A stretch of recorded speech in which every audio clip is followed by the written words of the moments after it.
সালাম ফিরিয়ে কারোর সঙ্গে কথা না বলে এই দোয়াটি 100 বার পড়েন, দুনিয়া আপনার পায়ের নিচে মাথা নত করতে বাধ্য হবে ইনশাআল্লাহ। আল্লাহ রাজত্ব দান করে দিবেন। আপনার অভাব অনটন, দুশ্চিন্তা, অসুস্থতা, পেরেশানি, সন্তান কথা শুনছে না, কোনো কিছুতে উন্নতি নাই, বিদেশে গিয়ে আটকা পড়েছেন, দেশে আসতে পারছেন না, আল্লাহ সব দোয়া আপনার কবুল করে নেবে যদি আপনি করতে পারেন। আল্লাহর উপর ভক্তি ভরসা রেখে আপনি আমল করুন না, আল্লাহ তাআলা অবশ্যই রিজিক খুলে দিবেন।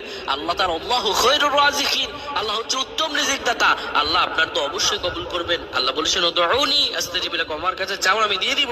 এই কথাগুলো তোমরা শেয়ার করে দিবা, ফ্যামিলি সবার কাছে শেয়ার করবা। তুমি আমল না করো সওয়াব পাবা যদি তোমার একটা কথা অন্য কেউ শুনে আমল করে। আমার প্রিয় ভাইরা, ফজর নামাজের পরে নবীজি কখনোই আমলটা ছেড়ে দিতেন না।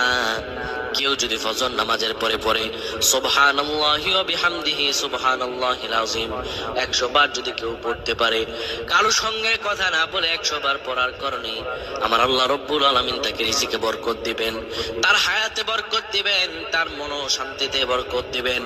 আল্লাহ রব্বুল আলামিন তাকে এত পরিমাণে দয়া করবেন ওই ব্যক্তি কোনোদিনও কল্পনা করতে পারে না।